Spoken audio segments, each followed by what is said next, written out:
There are 4 things an unbothered woman simply does not do, and once you stop doing them, you realize how much of your emotional energy was being spent on people who didn't even deserve a front row seat in your mind. And I'm not talking about becoming cold or pretending you don't care. That's not being unbothered. That's being emotionally unavailable with good branding. An actually unbothered woman is deeply connected to herself. She cares, she notices, she has feelings. She just doesn't hand those feelings the steering wheel. First, she never performs her worth for people who have already decided how they want to see her.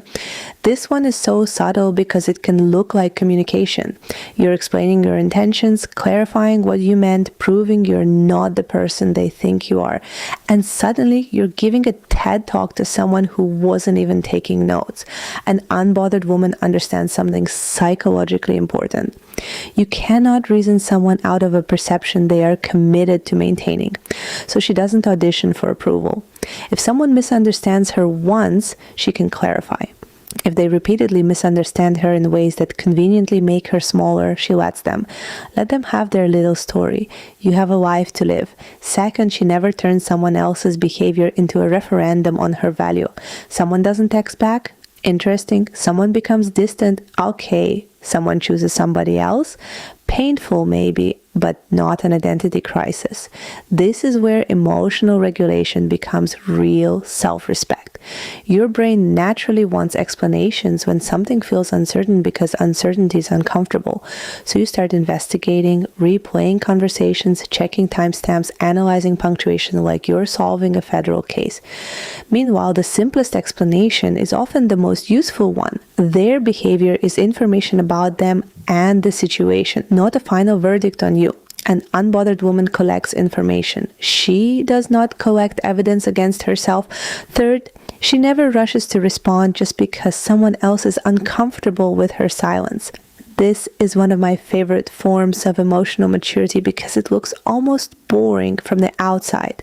Someone sends a passive-aggressive message and she doesn't immediately type an essay. Someone demands an answer and she doesn't panic. Someone tries to pull her into an argument and she takes a minute. That pause matters. Psychological research consistently shows that creating space between an emotional trigger and your response can improve regulation and reduce impulsive reactions.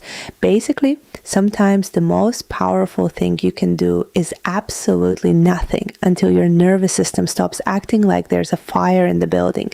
And fourth, she never abandons herself to keep the peace. This is the big one. An unbothered woman can tolerate being disliked. She can tolerate disappointing someone. She can tolerate an awkward conversation, a changed relationship, a boundary that makes somebody call her difficult, because she has finally learned that peace is not the same thing as the absence of conflict. Sometimes peace is knowing you told the truth. Sometimes it's leaving without getting the last word. Sometimes it's letting someone be disappointed because their disappointment is not an emergency.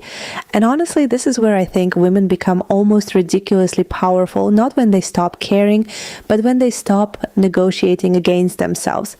She doesn't need everyone to understand her. She doesn't need every ending to be neat. She doesn't need to win every interaction.